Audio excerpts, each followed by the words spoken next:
მოგესალმებით გვაჯაჯიებო, ფაჯაჯიებო და კუნჩიჩიებო. ეს სამი სიტყვა, იმიტომ რომ მესამე ეპიზოდია და ყველა ეპიზოდში ცალკეული სახელი უნდა ერქვეს. და 100 ეპიზოდზე როცა ვალთ 100 სახელს ჩამოვთვლი დასაწყისში. არა უშავს. ხალხს ეს უნდა რეალურად და არა რაღაც შენი პოდკასტი და ასე შემდეგ. მოკლედ დღეს დაგიბრუნდით ნორდიკული ფოლკლორის განსახილველად და რატომ ნორდიკული და არა სკანდინავიური ან ვიკინგური ან რაღაც მსგავსი. გამომდინარე იქიდან, რომ ჰავდექით დავსერჩეთ რაღაცები, წავიკითხეთ და მივხვდით, რომ ძალიან დიდი ბრძოლა მიმდინარეობს ამ სკანდინავიური ქვეყნების ტომებს შორის. ერთმანეთს ეჩხუბებიან ტიპები, რომ არა ეს არის ნამდვილი სკანდინავი, არა ეს არის ნამდვილი, ეს ნორდიკულია, ეს სკანდინავიურია და მოკლედ იმდენი განსხვავება აღმოჩნდა ამ პატარა რაღაც ქვეყნებს შორის, რაღა პატარა, მაგრამ საბოლოო ჯამში ვარჩიეთ, რომ ნორდიკული ყოფილიყო და არა სკანდინავიური და თუ რატომ, ამას იმედი მაქვს ვიდეოს ბოლომდე მიხვდებით, თუ რა თქმა უნდა ვიდეოს ბოლომდე უყურებთ. ომი ახსენე და ომი მიმდინარეობდა Reddit-ზე და რა ნაჯახებით ისლანდიაში ესეც უნდა აღენიშნოს. ახალი ომია მოკლედ იმ ადამიანების ციფრული ომი არის, იმ ადამიანების, რომლებსაც თითის ანაბეჭდები მიმხმარი აქვთ კლავიატურაზე.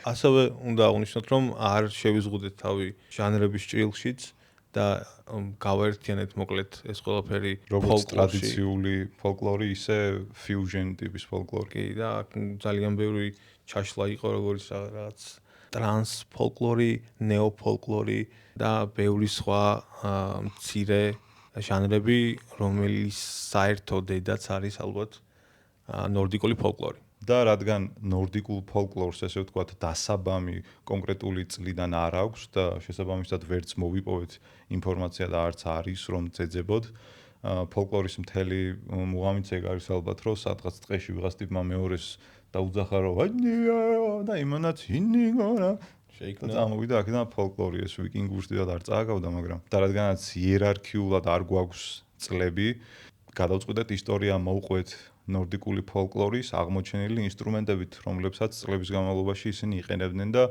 ვახსენებთ დაახლოებით რომელ წელს არსებობდა ეს კონკრეტული ინსტრუმენტი და რაში გამოიყენებოდა და საერთოდ რა დანიშნულება ჰქონდა თავის დროზე შეძახილს იქნება თუ ყვირილს თუ რაღაც სასტვენს თუ რაც არ უნდა ყოფილიყო რა. პირველი წყაროები სადაც გვიფიქსირდება ნორდიკული ფოლკლორის გადმონაშთები, არქეოლოგებმა აღმოაჩინეს, ну რა თქმა უნდა, სკანდინავიის ტერიტორიაზე ძვლისგან დამზადებული ფლეიტა, ანუ გამომშრალი ძვალი, რომელიც არის გამოხრული, შეიძლება გამოწრუპეს კიდეც. შემდეგ გაუკეთეს ჭრილები და ვიღაცამ აღმოაჩინა, რომ შესაძაც ამაში ჩაბერავდა, აქ ჭრილებს თიც დააჭერ, გამოვა სხვადასხვანაირი ბგერა, ხო? თუ იქეთკენ წავალთ, რომ ამას რა მიუძღვის და აქამდე რა პერიოდი იყო, ეს იყო ალბათ უბრალოდ შეძახილები და რისი წყაროების სიგნალის ტიპის თეორიულად შეგვიძლია ვთქვათ, რომ ესეთი რაღაცები არსებობდა რა. აღსანიშნავია ასევე ის ფაქტიც, რომ არსებობდა ესეთი ინსტრუმენტი, რომელსაც ქვია ლური და ლური არ არის არც საქსაფონის სტილის, ანუ კი წააგავს შეიძლება რაღაც ინგლისური ესის მსგავსი ფორმა. ხო, ესი რო დაიხატოს, ოღონდ აი ქვევით რო იყოს ჩასაბერი, ჩასაყვირი და ეს სპილენძის ინსტრუმენტი აი ესეთი ფორმით ბოლოდან გამოსცემდა ხმას რა, რომელიც უკეთებდა ხმას ამპლიფიკაციას ეგრე ვთქვათ. ამასთან ერთად, მოკლედ, შემდეგი ყველაზე დიდი აღმოჩენა იყო ქვაზე ნაკაწრი მზე, რომელიც გადაადგილდებოდა გემით და იმ პერიოდში ხალხს სჯეროდა, რომ ისინი ეხმარებოდნენ მზეს გადაადგილებაში და ხელახლა ამოსვლაში ყოველდღიურად. ესეც არ არის რაღაც ხალხური მუსიკის ფესვი. ეს არის ბრძოლაში რომ მიდიხარ და ეს არის სანადიროდ რომ მიდიხარ. რაღაც ხმებს გამოუშვი და ბიჭებო, წავედით სანადიროდ ეგ ნიშანია რა. შეგვიძლია გადავიდეთ ვიკინგურ ეპოქაზე, სადაც უკვე რაღაც ბგერები იქცევა მელოდიებად, საგებად, სიმღერებად, მაგრამ ეს ყველაფერი რა თქმა უნდა ჩაწერილი არ არის. თანამედროვე გაგებით დამწერლობა იმ ეპოქაში არ იყო, იყო რუნები, რომელიც ძირითადად გამოიყენებოდა რაღაც მოკლე ფრაზებისთვის, სიმბოლოებისთვის. ამ ეპოქაში ძალიან დიდ როლს თამაშობდნენ ასევე სკალდები, რომლებიც იყვნენ პოეტები, პოლიტიკურად აქტიური ტიპები და ისტორიკოსები რაღაც მხრივ.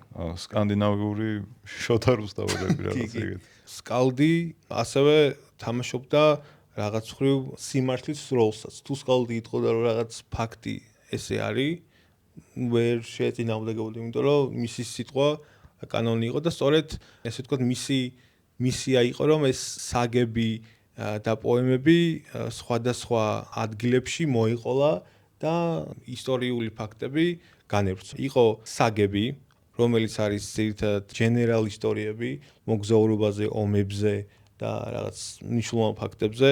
იყო დრაპები, რომელიც არის რიტუალური პოემები და იყო ნიდები. ნიდი არის ალბათ თანამედროვე ეპოქაში ბეთლემსები, ასაც იყენებენ. თუ ვიღაცა ის ნიდს გეტყოდა, იყო ძალიან მწარე და დამამცირებელი იმ დონემდე რომ შეიძლება არ ვიცი გაერიყეთ. ნიდი თვითონ ამ რაღაც თქმას ერქვა და არა კლუბ. ვერსი ხო არა, punchline-ი თუ ვერსი. პირველი ბეთლემსები იყვნენ ვინ თუ არა სკანდინავიელები. რადგან ამ თემაზე ვართ, დავამატებ კიდე რამდენიმე ინსტრუმენტს. ერთ-ერთი იყო ბუკელჰორნი, ბუკელ ალბათ თხას ნიშნავს, არ ვიცი. იმიტომ რომ ბუკელჰორნი არის თხის რქისგან დამზადებული საყვირი. ეგეც ალბათ რენდომად აღმოჩენილი, რადგან წააგავდა რაღაც ძველ ლურს. შეიძლება აქედან გამომდინარე, რატო ვიწყებ ახსნას, როგორ შეიძლება აღმოჩენოთ ეს ინსტრუმენტი, არ ვიცი, მაგრამ მეორე ინსტრუმენტი, რომელიც მინდა ვახსენო, ეს არის ლაირი. იმედია სწორად გამოვთქვა და არა ლური. ლაირი არის სიმებიანი თითის წამორტყმით, რომ სიმი ხმას გამოსცემს. Finger clicker. Finger style-ი გვიმოგდენთ. კაცო. ვიკინგები ერთმანეთთან რომ მიდიან და ბიჭო, იგი რაია და this finger style, man. კაი. და ლაირზე ვსაუბრობდი, ლაირი არის წარმოიდგინეთ აი ფიცარი, ზოგჯერ იყო ამოჭრილი და ანუ U ფორმა იყო დატოვებული, მაგრამ აი ბოლოდან მაინც წამოსული იყო სიმები აქეთ. მაინც მოდიოდა. ხო, სიმები მაინც მოდიოდა გინდა თუ არა. და ამ სიმებზე ესეთი თითის წამორტყმი მოდი აქვე ვიტყვი რო არ დამავიწყდეს, შეიძლება ამიტომაც არის ჩემი ყურისთვის ცოტა უხეში მოსასმენი სხვა ჟანრებიდან განსხვავებით. იმიტომ რომ ძირითადად ხემიან ინსტრუმენტებს ვიოლინოს ხმებია ხშირი. რაც ჯერ არ გვისაუბრია, მაგრამ მაინც ვიტყვით და ეს დამავიწყდებოდა. მაგიტო ყურისთვის რაღაცა ეს წუილის და პინგ-პინგ-პინგის ხმები იმდენად სასიამოვნო არ არის. ინტერესის მხრივ კი მოусმენ, მაგრამ აი ყოველდღე რო დილით გავიღვიძო და ვამოდი. პინგ-პინგ-პინგ. ხო, ეგ თემაა რა. გადავიდეთ შემდეგ ფაზაზე, ვიკინგების ხანას ეგრეთ წოდებულს, მოყვება შუახნის წლები, ესე ვთქვათ, რომელიც არის დაახლოებით 1100 წლიდან 1500 წლამდე. ოღონდ ეს ჩვენი წელთაღრიცხვით რაც რა თქმა უნდა. აქ უკვე არის გამორჩეული ინსტრუმენტები, რომელიც დღემდე არის შემორჩენილი და ზოგიერთის გადმონაშთი რეკონსტრუირებული ვერსიით არის გამოყენებული დღევანდელი არტისტების მიერ. ესეთი ინსტრუმენტები არის თაგელჰარპა, რომელიც მე-13 საუკუნეში იქნა პირველად აღმოჩენილი, დაახლოებით 1350 წელს, რომელიღაც ეკლესიაში აღმოაჩინეს. თაგელჰარპა ასევე სხვა სახელითაც არის ცნობილი, როგორც ვიცი, ჯოიკ ჰარპა თუ რაღაც ეგეთი ერქვა. ჯოი ბედესის დას ქვია ესე და დაროქეს მოგიწევ. მეორე ინსტრუმენტი, რაც ამ წლებში მოიპოვებოდა და გამოიყენებდნენ სკანდინავიელები, ეს არის საკპიპა. და საკპიპა არის ჩათვალე შოტლანდიური სტვირი, გუდასტვირის ვარიაცია არის, ოღონდ შედარებით უფრო თბილი, ხო და ნაზიხმა ქონდაო, ეგრე ეწერა. მე პირადად არ მაქვს მაგის ბედნიერება, რომ საკპიპას ხმები მომისმინა, თუმცა წარმომიდგენია, რომ საოცრება იქნებოდა. ვაუ, ეს SMS-ის ხმა. როგორც ხედავთ პოდკასტის ჩაწერაში ვიღაც რეგვენები ხელს გუშლიან და ნოტიფიკაციებს გვიგზავნია. ხო, გადავიდეთ საკპიპადან მესამე და ჩემს საყვარელ ინსტრუმენტზე, ეს არის ნიკელჰარპა. ნიკელჰარპა არის ალბათ ყველაზე უფრო ცნობილი ინსტრუმენტი, დღეს რო შეხვიდე და ჩაწერო ნორდიკული ფოლკლორი, თუ რა თქმა უნდა ტრადიციონალიზმს არ მიყვები და იქ ვიღაც ტიპები პიუმ-პიუმს არ აკეთებენ. ნიკელჰარპა არის, აი წარმოიდგინეთ ვიოლინო, რომელზეც ხემით უკრავ ამ სიმებზე, თუმცა ქვევით უნდა კონდეს რაღაც ღილაკები, აი გარმონს რო ღილაკები აქ დაუკრავ, ეგეთი ოღონ ვიოლინოზე და აქ თითებით რო უკრავდი და თან ხემით რო მოკლედ. ნიკელ ჰარპა იყო ერთ-ერთი ყველაზე გამოყენებადი ინსტრუმენტი ყოველ შემთხვევაში იმ წლებიდან მოყოლებული დღემდე იქამდე არ ქონდა და ერთ გამიყენებდნენ. და ბარემ აქვე ჩავჭეჭყავ ამ ორ ინსტრუმენტსაც, რომელიც უფრო ბაროკულ ხანას უკავშირდება, ვიდრე შუა ხნის წლებს. და ეს ორი ინსტრუმენტი არის ჰარდანგერი და არის ჰუმელი. ჰარდანგერი კიდევ უფრო წააგავს ვიოლინოს და ეს ღილაკები აღარ აქვს და ჰუმელი არის გიტარის ტანი რო შუაში გაჭრა და რო იყოს ეს ხის ფიცარი. და მხოლოდ აი კუთხეში რო კონდეს რამდენიმე სიმი და ქვევით ეს გამოხრუებული ისევა აქვს როგორც გიტარას, მაგრამ ეგ არის გვერდით სიმებისგან მოშორებით. და ძირითადად მაგიდაზე იდო ეს ინსტრუმენტი და პინგ პინგ პინგ პინგ ამაზეც პინგ პინგს კი მაინც პინგ პინგი არის. ეს იყო მოკლე გადარბენა იმ ინსტრუმენტებზე, რომლებსაც საუკუნეების განმავლობაში იყენებდნენ ნორდიკული ქვეყნების წარმომადგენლები.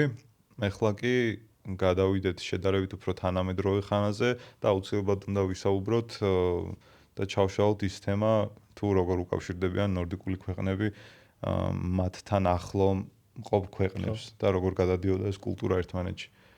მოკლედ 1700-1900 წლები ეს არის სკანდინავიური და ნორდიკული მუსიკის გადარჩენის და შეგროვების ხანა და ამ ეპოქაში მოკლედ ძალიან დიდი როლი ითამაშა ფოლკლორისტებმა.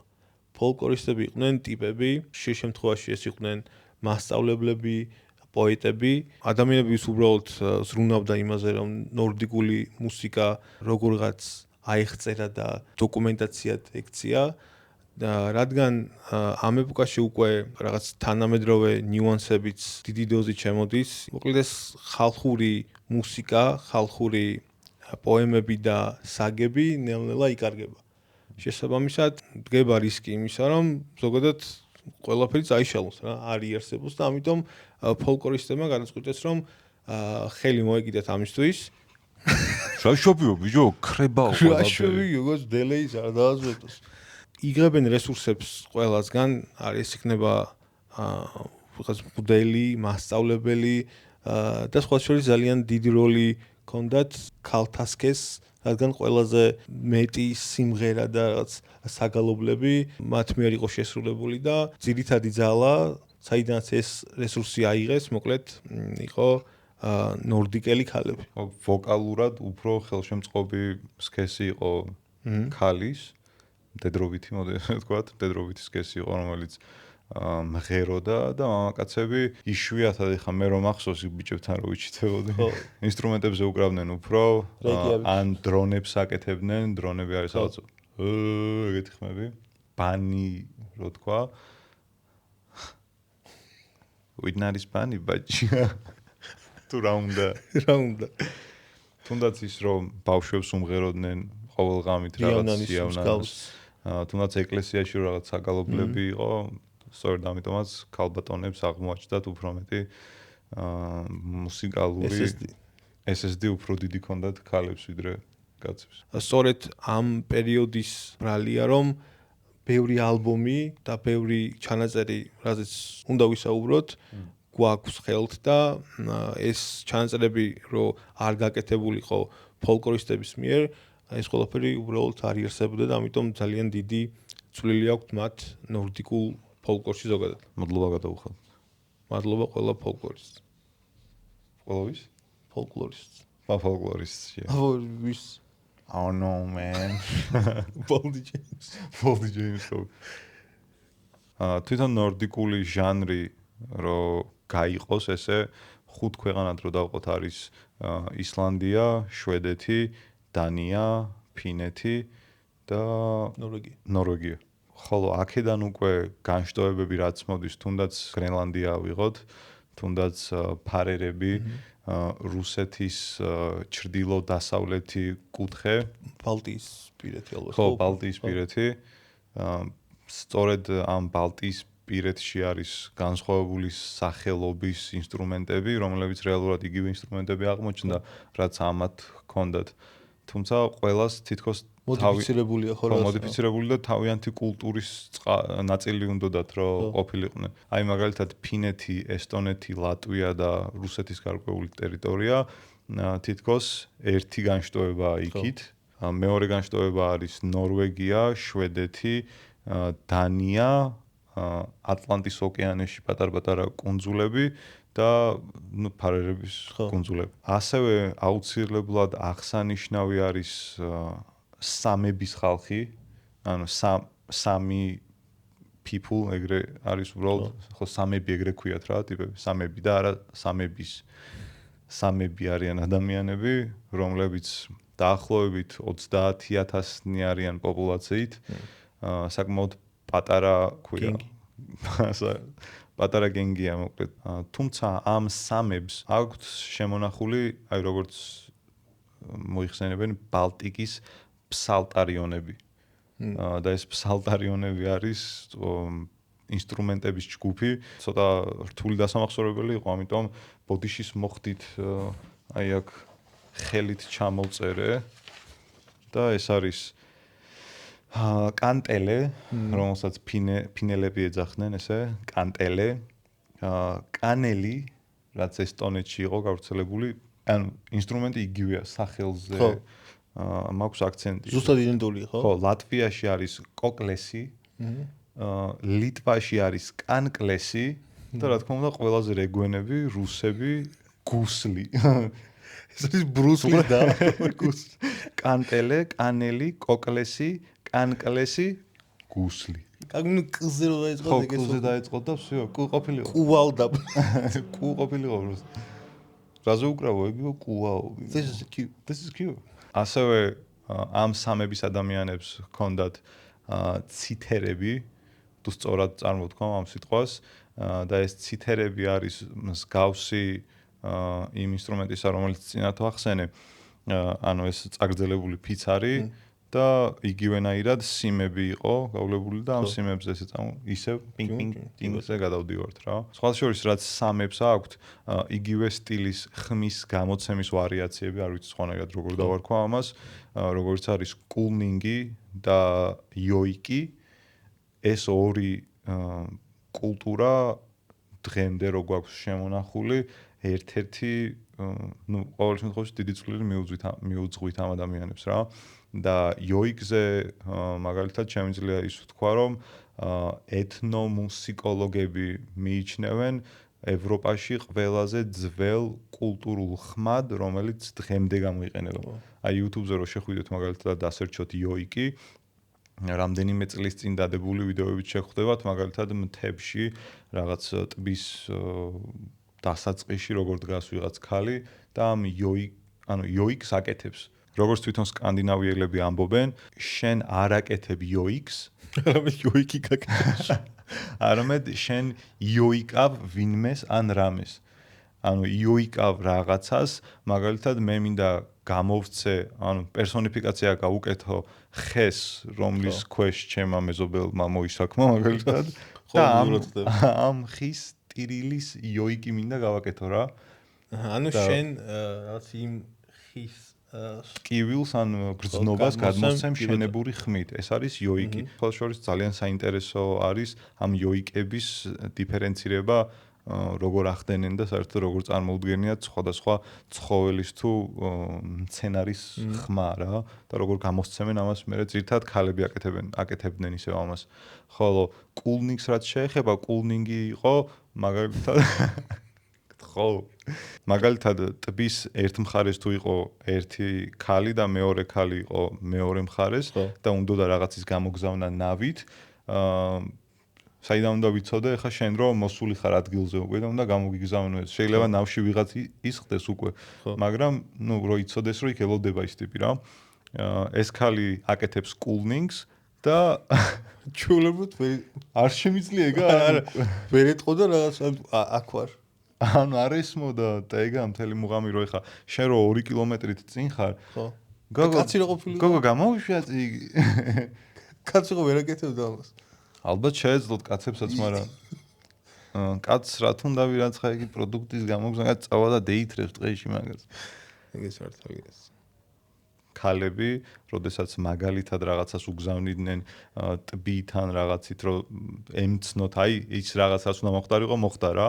აი ამ კულნინგის ხმას გამოსცემდნენ და იმდენად მჭრელი ხმა იყო, რომ ზოგჯერ მთებშიც კი ატარებდა, რომ მთის იქეთ სოფელში მისულიყო და რაღაც ნიშანი მიეცათ მათთვის დიდი ალბათობით კიდევ რაღაცის ახსნას ვცდილობ, რომ ალბათ იმისთვისაც გამოიყენებდნენ, რომ ვაიმე დედა დათვია ჩამოსული აგერ და კულნინგ. ხო, რაზეც შენ საუბრობდი მაგალითად, რომ იქ ჟამთაღმწერე იყვნენ, რა ქვიათ მაგათ? სკალდები, ხო. სკალდების უფრო თანამედროვე ვარიაციები გამოჩნდნენ დაახლოებით 1960 წლის შემდეგ, იმიტომ რომ როდესაც დაამუღამეს როგორ კულტურა ნელ-ნელა ქრებოდა და ახალგაზრდები მიდიოდნენ დიდ ქალაქებში საცხოვრებლად, ან თუნდაც ნებისმიერ ქალაქში, სოფლიდან რომ მიდიოდნენ, ეს კულტურა ქრებოდა. სწორედ ამიტომ ეს სკალდების თანამედროვე ვერსიები, ეს მეცნიერები ჩავიდნენ, რაღაცების შეგროვება დაიწყეს, მოკლედ და ამ ყველაფრის შემდეგ ისევ წამოვიდა სურვილი, რომ ეკეთებინათ ფოლკლორი.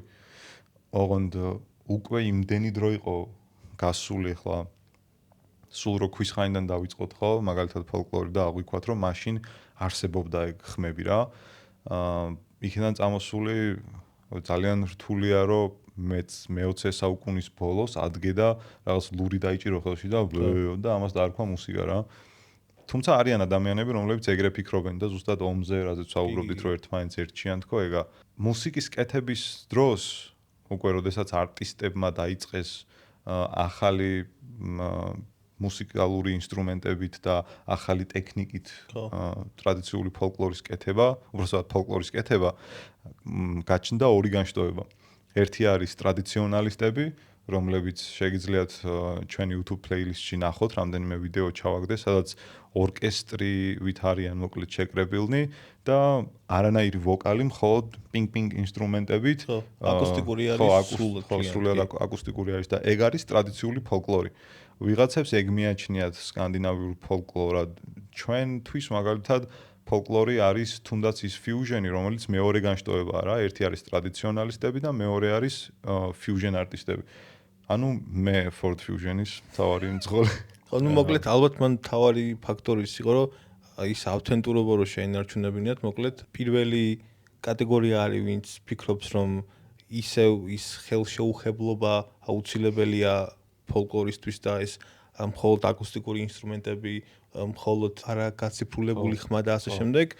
მეორე მხარეა, ვინც ფიქრობს, რომ ამ ყველაფერის განვითარება ჭირდება, ფიქრობს, რომ დღევანდელი ეპოქისთვის ძალიან რთულია, რომ რაღაცა ეს გაყიდვადი იყოს. კონცერტი თუ გინდა ტყეში წავიდა, კონცერტი გააკეთე ტყეში და იქ იმღერე. ეს რიტუალური ცეკვები თუ გინდა და წრეზე კოცონის გარშემო სირბილი თუ გინდა, წავიდა ქენი, არავინ არ აგიგზავნოს, უბრალოდ ამ ყველაფერს ხო ჭირდება ჩაწერა. ხო. რომ რაღაც 1-50 წლის მერე შენმა შთამომავლებმა მოისმინონ და ეხა ვიდეოს კი გადაიღებ ტყეში, მაგრამ Spotify-ზე ვერ დადებ მაგას მე რა.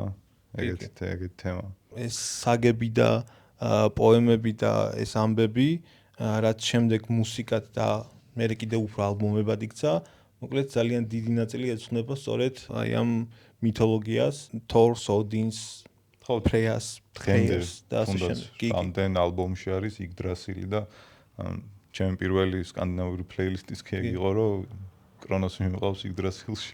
იგდრასილი ყოველ რაღაცაში ყოველთვის ფუნქციონირებს რა. ლოკი და შენ. ეს მოვიშორეთ და დაგვრჩა ალბომები. დაგიბრუნდებით სულ რაღაც 3 საათში და 97 წუთში. ხო, ვინც არიცით, კელიმ ძალიან ბევრი ტრავმა და დიდხნიანი მკურნალობა გადაიტანა სუნთქვასთან დაკავშირებით. ეხლაც ანტიბიოტიკებზეა და ამიტომ გამოსცემს ესეთ ხმებს. მაგრამ პუსიკომ იცის, რომ ყველაფერი კარგად იქნება. თუ არ დეივრი და ერთ-ორ კვირაში. ეკიმა შეხედა და ის რა მოიყოლედო? სანაირად იცოცხლო ამდენი ხანია.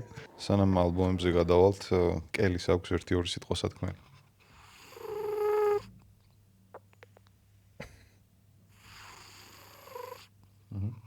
ტურბინა ჩართო და ამით გამწნარ ყველაფერი კარგადაა. კი ბატონო. მოკლედ ალბომებზე რო გადავიდეთ, ჩემი პირველი ფავორიტი ალბომი ამ ჟანრიდან არის Hedningrana და ალბომი ტრა, რომელიც გამოვიდა 1994 წელს. Hedningrana ნიშნავს მოკლედ უღმერთოებს და ხოლო ალბომის სახელი ტრა ნიშნავს ხის ფაქტურას.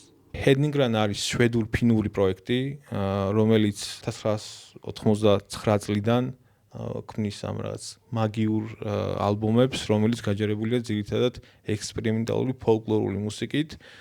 ტრას როცა უსმენდი, ბევრად უფრო მძაფრი და აი მეტალისკენ გადახრილი ის იყო ალბომი, ანუ უფრო fusion. მამენტ რაც ავირჩიეთ ალბომები ყველა ეგა fusion არტისტების გაკეთებული. მაგრამ ხო აი თითქოს უფრო აი მძაფრი გიტარა რადგან არის ხშირად გამოყენებული მომენტებში ალბათ ეგ მაგრძნობინებდა რომ ის იყო რა სიშავი უფრო დაყვებოდა ვიდრე dark ალბომია ვიდრე სხვა ალბომები ხო ამ ბენდმა და ამ ალბომმა ჩაუყარა მოკლედ ამ ნეო-ნორდიკულ სცენას ძალიან დიდი ინსპირაცია მისცა თუნდაც იმ ჩვენ შემდეგ ალბომებსაც და იმ ჯგუფებსაც რაც უნდა ვისაუბროთ პირველი სადებიუტო ალბომი იგივე self-titled იყო და იყო სრულიად ინსტრუმენტალური. შემდეგ იყო კაქსი, რომელიც გამოვიდა 92 წელს და ითვლება ყველა დროის ყველაზე მნიშვნელოვანი ალბომად შვედურ ფოლკლორულ მუსიკაში. რაღაც ესეთი ჯილდო არსებობს მოკლედ და ამ ალბომს ერგო. ამის შემდეგ გამოვიდა ტრა. ამ ალბომში სწორედ აი ის ინსტრუმენტებია თავმოყრილი, რაც ახსენე და თითქმის მთლიანი ალბომის ხას მიყვება ეს ძველი არქაული ინსტრუმენტები შეზავებული ელექტრონულ ღერადობებთან, იმიტომ არის რაღაც ელექტროხერხის ხმით იწყება რაღაც ტრეკები და ასე შემდეგ.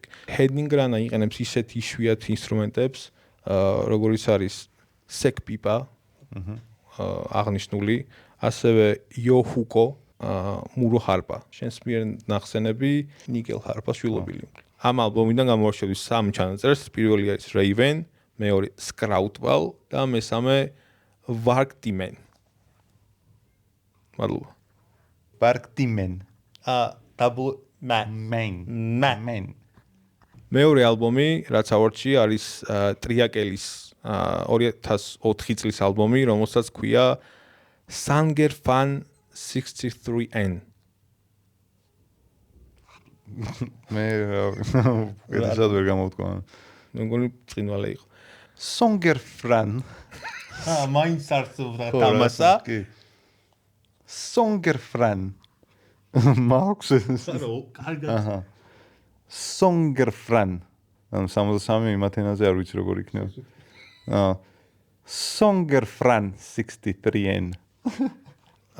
რომელიც ნიშნავს სიმღერები ჩრდილოეთის 63 პოლუსიდან. ტრიაკელი არის შვედური ფოლკ ტრიო, რომელიც დაარსდა 1995 წელს და ჯგუფის მოკლედ ამ პროექტის მთავარი იდეა არის, რომ სწორედ ის სკალდების და ფოლკლორისტების მონაპოვარი და შეგროვებული მასალა ავთენტურად გადმოსცენ და მაქსიმალურად ხელშეუხებელი დატოვონ. ანუ მთლიან დასრულებენ აკუსტიკურად და ცდილობენ რომ არ დაუკარგონ ის პირველადი ფორმა, რაც ჰქონდა აღნიშნულ საგებს, პოემებს და სხვადასხვა ისტორიებს. ჯგუფის შემადგენლობიდან ცალკე აღსანიშნავია მთავარი ვოკალისტი ემა ჰარდელინი, რომელიც არის გარმარნას მთავარი ვოკალისტი ასევე. ოღონდ იქ თუ რაღაც უფრო ძიმე პარტიებით გვამახსოვრდება, აქ არც ისე, მაგრამ ხო ტრიაკელთან შედარებით აქ რადგან სრულიად აკუსტიკურია და უფრო რაღაც ბალადური ტიპის ჩანაწერებს ასრულებენ, ბევრად უფრო ნაზი ხმით შემოიფარგლება.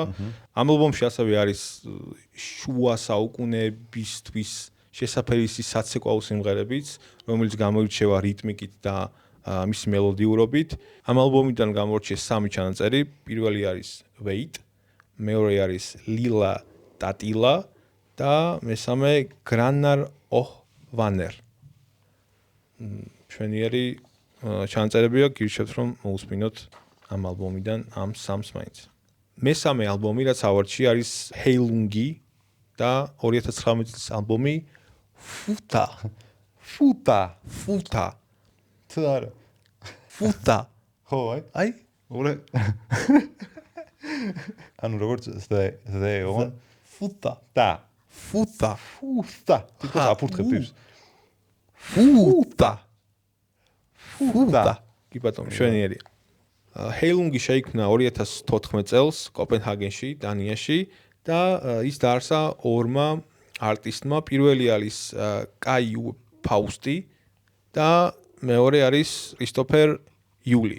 ფაუსტი იყო ტატუ არტისტი, რომელიც კონკრეტული განხრა ჰქონდა ეს ვიკინგური სიმბოლიკა და მსგავს ჟანრში მუშაობდა და შესთავაზა იულს, რომ დაახატავდა რამოდენიმე უფასო ტატუს და ის ჩააწერიებდა მას ალბომს. კლასიკური გაგებით ფაუსტი არც ინსტრუმენტალისტი არ არის და რაც კონკრეტულ ვოკალურ მონაცემებს არ ფლობს, უბრალოდ შეგროვებითი მუსიკალური ბაზა ჰქონდა და რადგან იულს ჰქონდა მისი სტუდია, სთხოვა რომ აი უფასო ტატუების ხარჯზე ჩაიწერა ალბომი. 2003 წელს კოპენჰაგენში ლავა სტუდიოში ჩაწერეს მოკლედ პირველი სესიური ალბომი და სწორედ აქედან იწყება ჰეილუნგის პირველი ნაბიჯები. პირველი სტუდიური ნამუშევარის შემდეგ მოკლედ დაიმატეს სესიურ არტისტად მარია ფრანცი, რომელიც იყო ჯგუფ ეუზენის ვოკალისტი.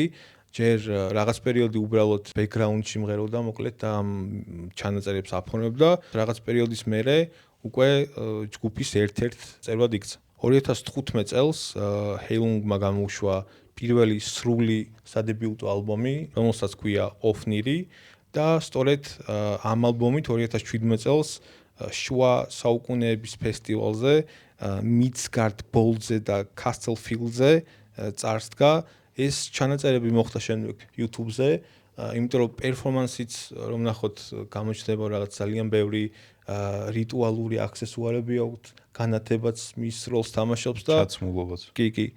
და მოკლედ ამ ყველაფერმა რაც ადვილად დასამახსოვრებადი ხასიათი შექმნა და აქედან იწყება მოკლედ ჰეილუნგის პირველი დიდი სერიოზული ნაბიჯები.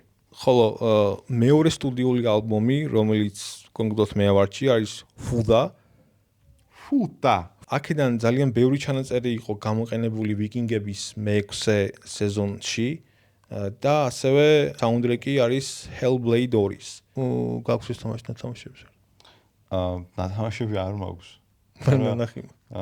მაშინ როდესაც გამოვიდა კომპიუტერი არ მქონდა ეგეთი ძლიერი. არც PS5 მქონდა და მაგიტო YouTube-ზე რო Android-ის ტელეფონზე შვით ბიჭებმა YouTube-ზე რო იდება walkthrough-ები რო იდება YouTube-ზე რა. მაგას უყურებდი და ძალიან კარგი ეს აქვს ტრეილერი.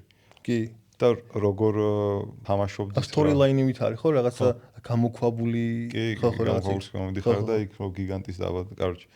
მუსიკებს ვრთავდი რენდომად, რამე ეგეთ dark რიტუალურ მუსიკებს, მაგალითად Andy-ზე დორბამი არის ეგეთი ტიპი.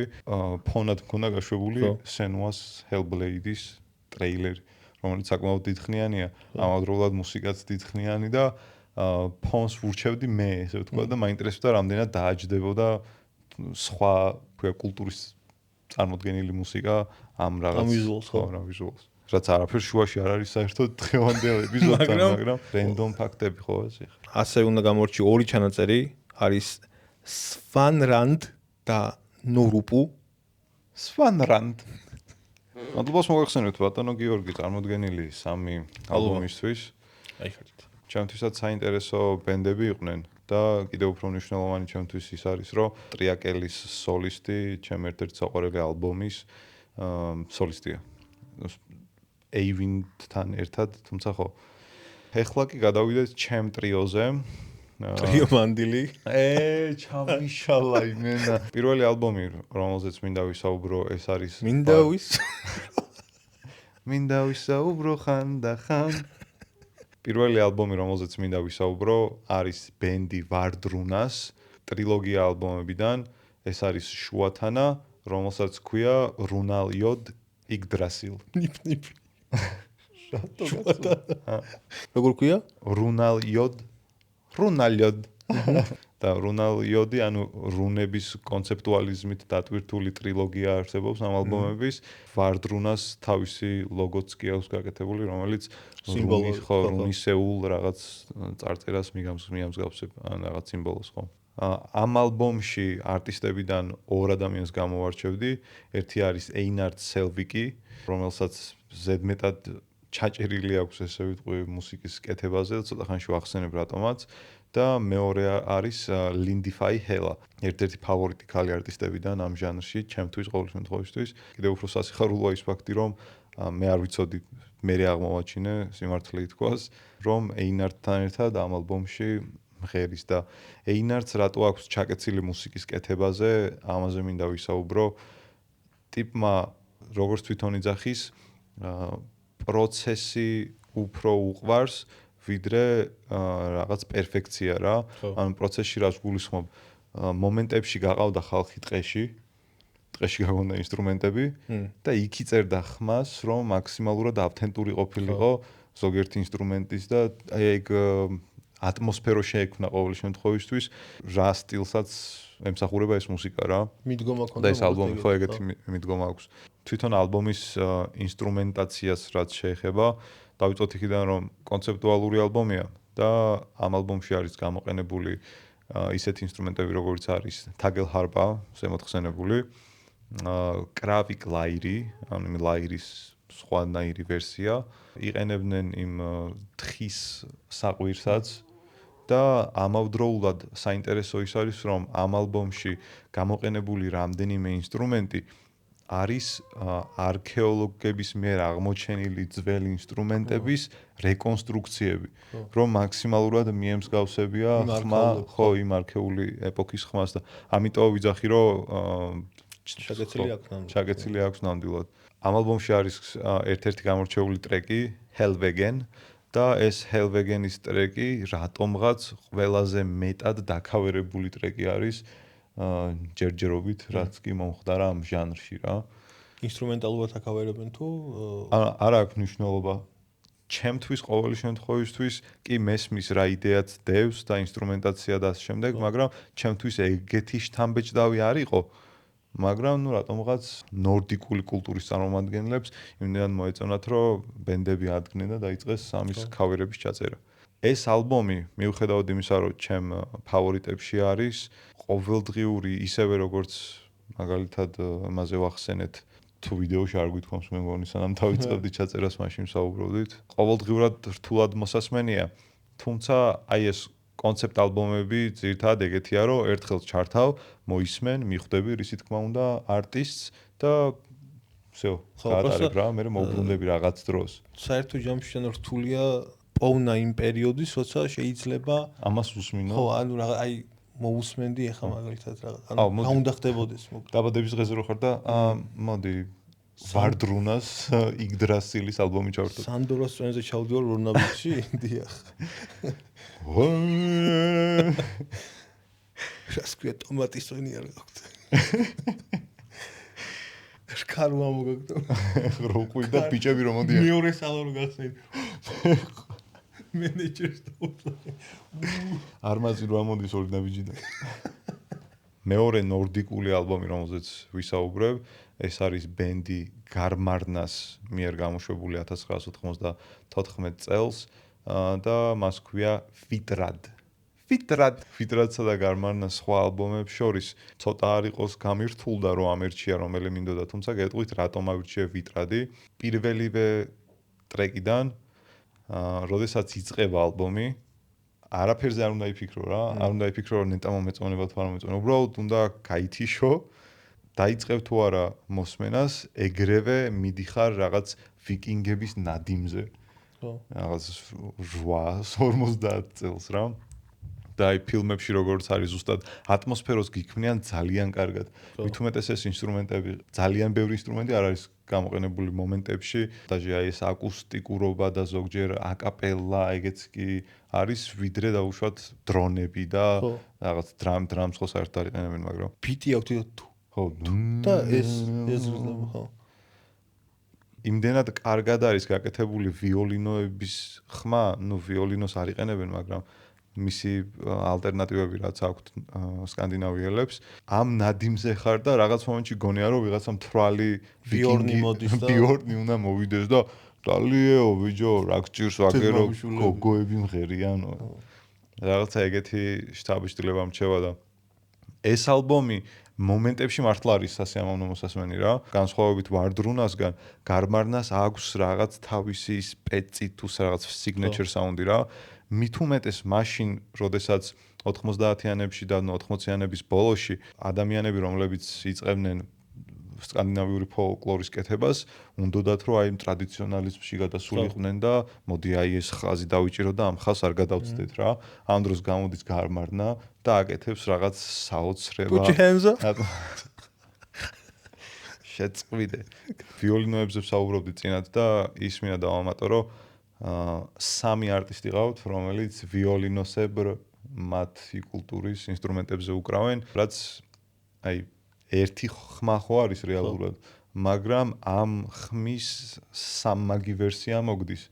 პლუს ამას ემატება გუდასტვირი, იგივე საკპიპა იქნება თუ რაღაც სხვა ვარიაცია, სხვა სახელით და მთელი ალბომი არის აი ეს ნადიმი, ოღონდ რაღაცები ხდება რა. ხო. ზოგჯერ кай ხასიათზე ხარ, ლა რაღაცა ეგეთია და მომენტებში ჰორორ რაღაცები. ხო. თლად ჰორორი არა, მაგრამ აქვს თავისი ტრანზიციები ძალიან კარგი აქვს, კიდე მუსიკიდან მუსიკაზე გადასვლები, რასაც დიდ ყურადღებას აქცევენ, სხვა ალბომში ეგეთი კარგი გადასვლები არ შემხვედრია რა. მაგრამ ამ ალბომს ვიტრაჩი არის დაახლოებით 3 თუ 4 გადასვლა, რომელიც ძალიან ლამაზია. სახელებს ვერ მახსოვრებ ტრეკის, იმიტომ რომ ძალიან რთულია და ჩამოვწერე აგერ რომლებშიც არის. Flusspoliska როდესაც Flusspoliska-დან გადადის ანტიოკაზე, მაგალითად. სიმბოლი. და ერთ-ერთი მნიშვნელოვანი ტრეკი რაც ამ ალბომში არის, ეგ არის ბოლო ტრეკი კლევა ბერგსელდენ. რა უკნა? ეგეთი ხო სწორად ვამბობ. ეგ იქნება ხო, გიგა. კლევა ბერგსელდენ. ეგეთია. კიდე საინტერესო რა, ანუ რაც შევამჩნიე რა ამ ალბომს რო ვუსმენდი, მიდის და ბოლო ტრეკი რო დაიწყო, ცოტა ხანი ვუსმინე და გავხედე ეკრანს, ხო ისევ ამ ალბომში ვარ თქო რა და მაგიტო არის იმდენად გამორჩეული არის ეგ ტრეკი, რომ სხვებმაც დიდი ყურადღება მიაქციეს და ზუსტად ეგ კლევა ბერგსელდენ თუ ისევ სწორად გამოვთქვამ გახდა ფუძე მდებელი შემდეგი უკვე აი პაგანურ მეტალს რასაც ეძახიან და უფრო dark folklore-ს აი ამის ფუძემდებელი გაიჩნდა ეს ტრეკი რა. ყოველ შემთხვევაში ეგრე არის მოხსენიებული სტატიებში. მესამე ნორდიკული ფოლკლორის ალბომი, ჩემთვის ზედმეტად საინტერესო ისტორია აქვს. შეიძლება სხვა მეგეთი კავშირი ვერ იპოვოს, მაგრამ მე მოვყვები მაინც ამ ისტორიას, თუ როგორ აღმოვაჩინე საერთოდ ეს ალბომი. ეს ალბომი არის მურკური, ხო სტუმარი გვეწვია და ჩაგვიშალა მთელი პროცესი. ხო მოკლედ იმ ისტორიას ყვებოდი თუ როგორ აღმოვაჩინე საერთოდ ეს არტისტი, მურკური და იმედია სწორად გამოვთქვა ამას.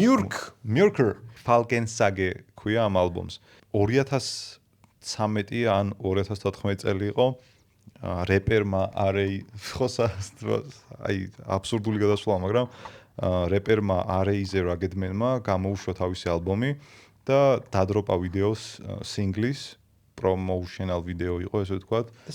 და Big Tico რო ეგ უნდა თქვა? ხო, ეგ უნდა თქვა რა, Big Tico. ეს ტრეკი იდება თავისი ვიდეოთი, სადაც რაგედმენი თავისი სტრაფი ფლოუთი რაღაც ეგეთი საკეთებს, უცებ გამოდის კერათმიანი ლამაზი ქალბატონი და მის ამღერში მღერის My house is always square, my house is always square. და თქვი ლამაზი ქალბატონი თქო რა. რატომ არ უნდა დავსერჩო? რატომ არ უნდა დავსერჩოთ ვინა ეს ქალბატონი თქო და არაფერი არ ეწერა იმენა, არც ამ ქალის სახელი, არც ნიკნეიმი და მოკლედ დავიკიდე რა. გადის წლები, Arey ძალიან მიყვარს და მაგიტო ამ ტრეკის ტექსტიც თავში მაქვს ჩაქვესკნელებული და რენდომად მახსენდება ხოლმე. ხო, მოდი ერთი ჩავთავთქო რა, ვიდეოც არ მინახავს რამდენი ხანი ამეთქე, შევდივარ 2000 ალბათ 18 წელია ან 19 წელია რა. შევდივარ, ვეძებ YouTube-ზე ამ რაგედმენის ვიდეოს და ხვდება უკვე ფიჩერის წარწერა. ხო. ადრე არ იყო ხო. და ფიჩერის წარწერაზე არის ვიღაცის სახელი, ქალის, ამალი ბრუნი რა. და ეს ამალი ბრუნი რო დავსერჩე, ეს ქალი გაიჩინდა რა ზუსტად ვინც ვიდეოშია და როგორც იქნა ვიპოვე თქო. მე შევდივარ Spotify-ზე და ვეძებ ამალი ბრუნს, მაგრამ ამალი ბრუნი არაფერი არა. მე დავსერჩე ვინა ამალი ბრუნი, თურმე მურკური ქვია რა. შევდივარ Spotify-ზე, მურკური, ოკეი. პირველი ალბომი რაც ჩავრთე, Dark Metal. როგორი ეცი, ეგეთი ის არის რა.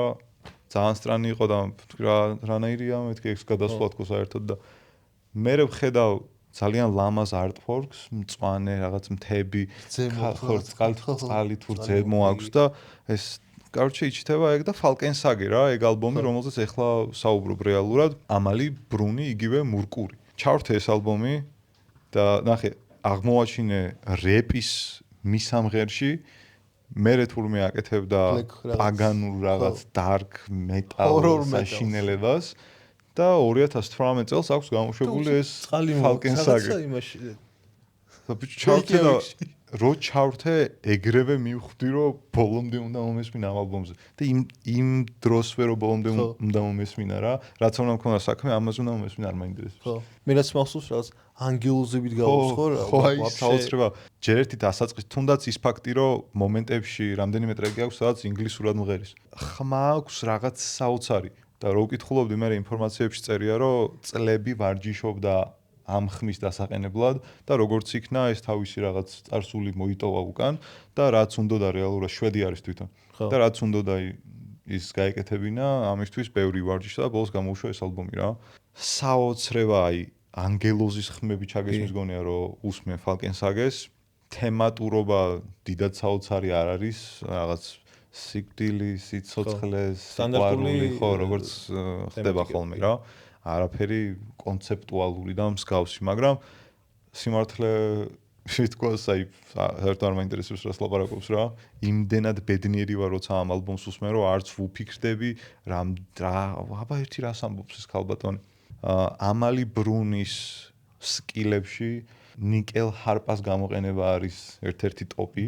ლაივიც კი არა და მგონი კი უდევს ძალიან ვიდეო YouTube-ზე დევს ვიდეოები. დინარის უკან სიცივეში რასაც უკრავს ხოლმე. სიცივეში იმითი სარაფანა აწვია და ლილოს ათლარიან. პლუს ამ ყველაფერს ამალი ბრუნის ან იგივე მურკურის სკილსეტში შედის იოიკი ანუ ეს ხმების გამოცემა და ეგ ვიდეოებიც დევს მთის დასაწყისში რომ ამ ხმებს გამოცემს რაც ძალიან რთულია როგორც ვიცი აი როგორც მეტალში გრაული ის ხო მე მგონი ჩემი ემოციები ამ ალბომთან დაკავშირებით გადმოვეცი და ერთ-ერთი იმას დავამატებ რომ ამ ყველა ალბომებიდან რაც ჩამოვთვალეთ ალბათ ეს არის ალბომი სადაც სიჩუმეც კი ხმას გამოცემს რა რაღაც ეგეთი დამაწყნარებელი, დამამშვიდებელი ალბომია ჩემთვის და ეგ გრადაციაც თუნდაც გარმარნას, ვარდრუნას და მურკურს შორის კარგად განახებს რამხელა ვარიაციები შეიძლება არსებობდეს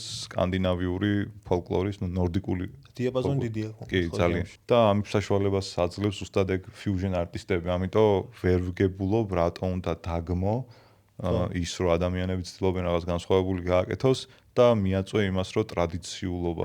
ეხლა რაზეც საუბრობდით რა მომენტებში ამ ალბომებსაც ვერ მოусმენ რა თუ რაღაცნაირ ხასიათზე არ რთულია კი ხო და ეხლა ეგ არის ფიუჟენი და ეგ არის დღევანდელობით გათანამედროვებული ვერსია ხო ეხლა ვიღაც რო გამოვიდეს და აქ სალამური დამიკრას და პიუმ პიუმ პინგ პინგ პინგ პინგ პინგ მით უმეტეს ვერ მოусმენ რა ინტერესის გამო შეიძლება ერთხელ მომусმინო და უთხრა რომ თუ შეგიძლია წადი გთხოვ აღარ იმის თქვა შეგვიძლია რომ მოკლედ ეს 6 ალბომი შეიძლება კარგი გაიდლაინი იყოს იმისთვის რომ შეაბიჯოთ ფეხი ნორდიკულ ფოლკლორში და თქვენი ესე რაღაც მიკროჟანრი აღმოაჩინოთ ამ ძალიან დიდი სპექტრისგან რაც გააჩნია ამ ჟანრს ხო ჩემს ამ ალბომს პლუს შენი ჰეილუნგი დღეს მე მგონი ყველაზე პოპულარული თავისი პერფორმანსებით და თავისი ჩაცმულობა მასკები კოლაბორაციაც აი ამ გეიმინგ ინდუსტრიაში TV შოუებში ეგეც პლუს ძალიან დიდ პოპულარობას Hellblade ძალიან პოპულარული თამაშია მაგალითად და მაგალითად პლუს რუკ არ გაქვს Hellblade არა Hellblade ხო არაფერი არ გაქვს просто მომიწერა უნდა ანუ ვაფშე არაფერი ზუსტად ეგრე დადის ჩემი გადაც ეგრე მოძრაობს რენდომ ჰედნინგრანას ალბომი ტრაც. აი ცუ არ თქვენ პროსტ ტრაც. ტრა ხო, ტრა ეგეთი ალბომია რომ მეტალისკენ აქვს გადახრა. ისე ეხლა დავაკვირდი რას იცი? აი შენ ტრიოში რო არის ტრიაკელი, ტრიაკელი და მურკური რო ერთ კატეგორიაში გაუშვათ დაახლოებით. მერე გამოდის ჩემი გარმარნას ვიტრადი და ჰეილუნგი. ამ ორს გავუშვებდი ერთად. ფუტა მადლე. და მესამე ვარდრუნა, რადგან ეგეთი დარქია და ტრა. ჰედინგრას რა კი ბატონო. კი. დაახლოებით ერთ იმაში წავსულო. ერთ ლიგაში ითამაშებდნენ. სულ ეს იყო მაშინ თანამემამულენო, თანამემამულენო. სულ ეს იყო დღევანდელი ეპიზოდისთვის. თუ გახსოვთ პირველ ეპიზოდში საინტერესო სიტყვათა კავშირი რაც გქონდა იყო სუკი ჯალაი. მეორე ეპიზოდში იყო შინგეულუ. ამ ეპიზოდში არ ვიცი ეგრე არ გამოგვიჩვენა ალბათ ფუტა. და გადავწყვიტეთ რომ ყველა ეპიზოდის რაღაც განსაკუთრებული ხო კიბორდებისგან გავაკეთოთ მაისური და ამ მაისურს გავათამაშებთ შემდეგ ეპიზოდში ხო იმიტომ რომ მეტი არავინ არ გვიყურებს. ასე რომ შეგიძლიათ დააკომენტაროთ #მევარჩანგურიე. აუცილებლად. იმიტომ რომ აქამდე არ აკეთებს. ერთმა გააკეთა მე მგონი. არა, ორმა. ნაის. მევარჩანგურიე დაწერეთ ჰეშტეგად ამ ვიდეოში და შემდეგ ეპიზოდში ავარჩევთ ამ #მწერლთაგან ერთ-ერთს, რომელიც მოიგებს სკალდები კი ბატონო, რომელიც მოიგებს მაისურს. ან ჰუდს არ ვიცი ავარჩევთ. ვისაც გაინტერესებთ, ეს არის ჩვენი წინა ეპიზოდისგან შინგეულუს მერჩი, დიახ.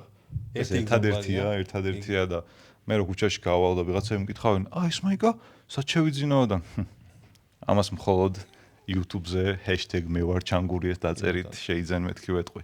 ხო, მოკლედ რომ შევაჯამოთ სულ ეს იყო. კარგი იქნება თუ დაასაბსკრაიბებთ, მოიწონებთ ვიდეოს და სხვებსაც ჩაუგდეთ, ვისაც აინტერესებს ზოგადად მუსიკა, თუ არ აინტერესებთ, არ ჩაუგდოთ, რა თქმა უნდა, უცნაური იქნება. ერთი არის ღმერთი და იწამე ის. მეც მის იმწამს. ეს ჩუსტი რას ქვია? აი, ონახებ ხალხს უსაშუალება გვაქვს. თემუს შალის ნასკები. შეხედე რა მაგარია. უყურე, ეს Oscillation-ის ალბომია, ეს ინვალდის გამით არის ვიქტორ კუნდაკასომა. ნობეჩი მაჩამა ომფენა ფვა. შინგეულუ. კაი, წევე ითაბოს იმ.